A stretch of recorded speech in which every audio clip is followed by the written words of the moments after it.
welcome to Series 7 Predictions with my first guest, MoxieBoosted, otherwise known as Marcos. Marcos, how are you this morning? Hi. I'm doing good. I'm doing good. A little tired, but that's on me because I didn't, go to sleep at a proper time. So Same here. I was up playing Valorant very late, and it was a good time. I don't regret it. I was playing with rats. Oh, well, you I have beat pet me. rats. Yeah. Well, I guess that covers part of the first question: who you are, and what you do when you play with rats. I play with rats on YouTube. I'm a professional rat player. No. My name is Marcos Perez. I'm a Chicagoland VGC player, and I've been doing it for about 5-6 years. I've only been doing YouTube for 5 years though, so I'm a content creator, and I just generally enjoy playing the game. And I've sort of made a name on YouTube for making my favorites work, and usually my favorites are like just Pokemon that are kind of mediocre. So yeah, that's pretty much it. Like that's all I really do. I Oh, would I say, like yeah. I like bodybuilding. Okay. I'm getting into it now. How can people reach you? To find you on YouTube? You can find me at MoxieBoosted. My Twitter is MoxieBoosted as well.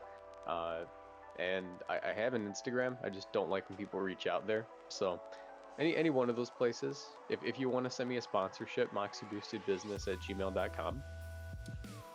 Please, guys, send him a sponsorship. He deserves it. Absolutely. All the hard work you put in, Marcos, it's very evident that a sponsorship would be deserved. I just want one. Just one, so I can say that I did it. Then I can quit YouTube forever. I love it. So, going off here with our line of questions, how it's going to work. Marcos has the specific questions that I want him and every creator in this series to be answering to help all of you who are watching, what does my favorite creator have to say about this upcoming series? And so without further ado, what is your favorite Pokemon in this upcoming series and why? Personally, my favorite Pokemon that's returning has to be Thundurus, and that's weird to say because I've never been a big fan of Thundurus. However, well, I guess that's sort of untrue. I will say Tapu Lele actually. I was gonna say Thundurus because the Defiant team I've been messing around with seems to be doing pretty well, but I'll be honest, Tapu Lele. Tapu Lele has to be hands down the best one. So the reason being is because in previous VGC 20 formats, like in the previous series, I have been running an Indeedee plus Thievul team, where the Thievul has Unburden procced by the Psychic Terrain, turning on its Psychic Seed, giving it a special defense boost, and then doubling its speed because of the ability.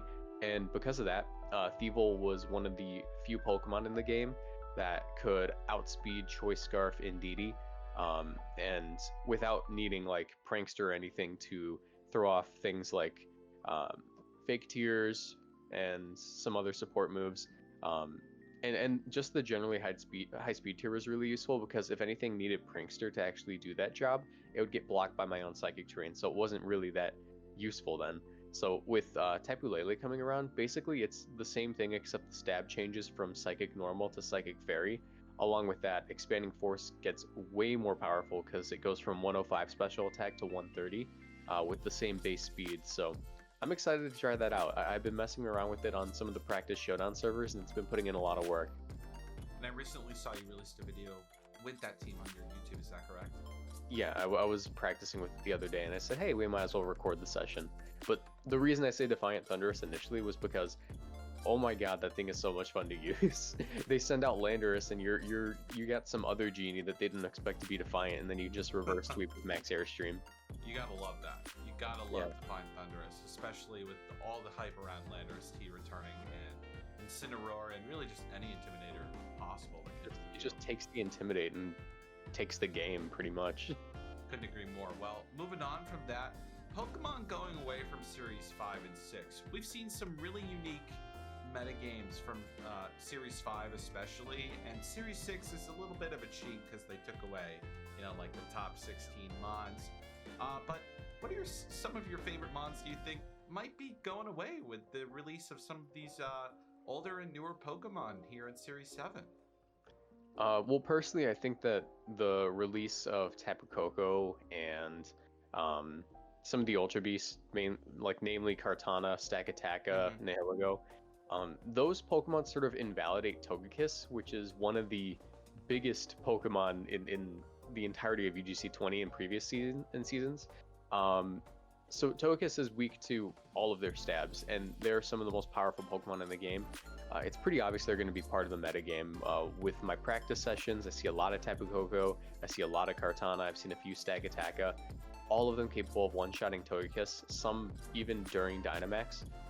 So I feel like while Togekiss was a very impressive redirector for the beginning of VGC 20 up until Series 6 where it was banned because it was one of the top 10 most used Pokemon.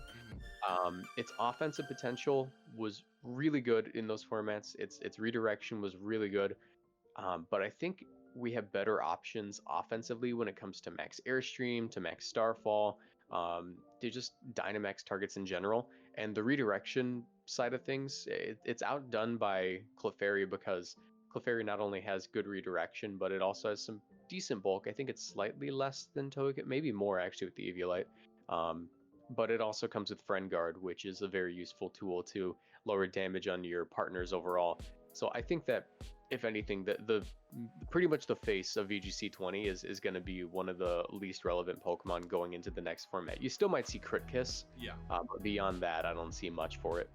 Yeah, I am in total agreement with you there, Marcos. I think we're going to be saying goodbye to Togekiss, at least not as prevalent as it has been in these previous formats here before Series 7. So an interesting note for players to just kind of take hold of is that maybe Togekiss isn't going to be the play anymore. We'll see. We'll see as we go into this format and how people want to use redirection, how people want to use damage output with something like Crit Kiss. But yeah, thank you for your input there. I really do appreciate that. Oh yeah, like I just feel like Togekiss is, it's on the way out. It's already got one tiny foot out the door. It has feet. I just realized it has feet. It does. Yes, it does have feet. Weirdly enough. Moving on. What is one upcoming team core that you see as being particularly strong? Maybe you don't have any ideas yet, but I'm curious. Is there anything that sticks out to you right away that maybe a player could latch onto as an early meta kind of prediction?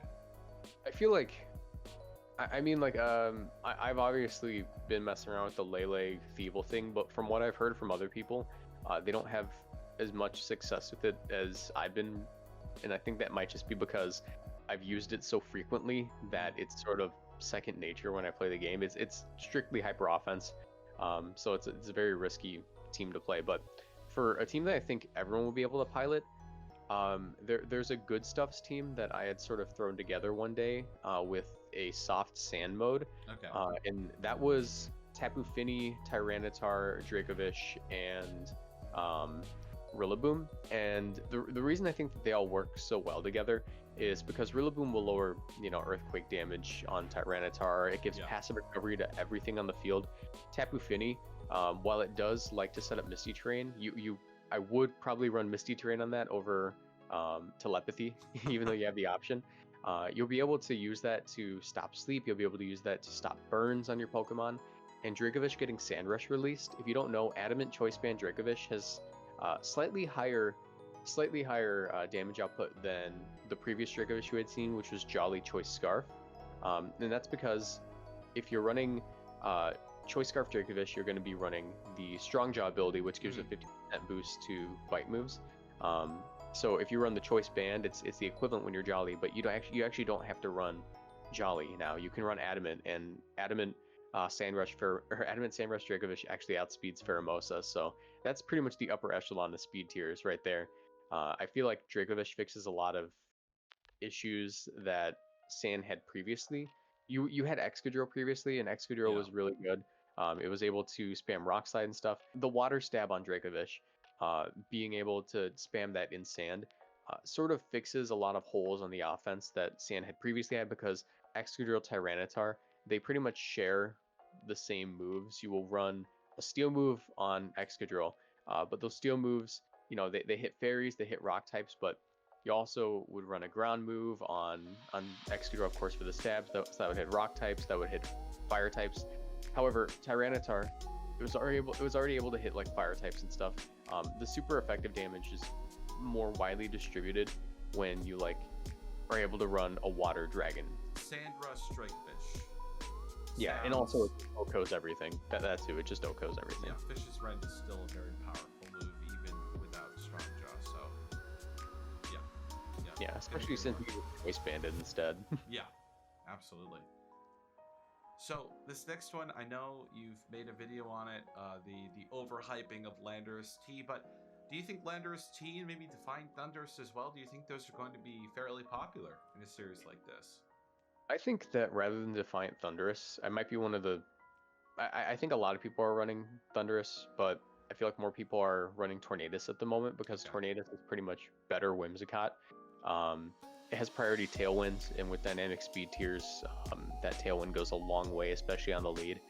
I would say on Landorus' side, I think it's going to be an amazing Pokemon. I think it's going to be a phenomenal Pokemon in the format. Intimidate, 145 base attack. I believe it's 145 or 140, but it's super high. It has a decent speed tier at 91.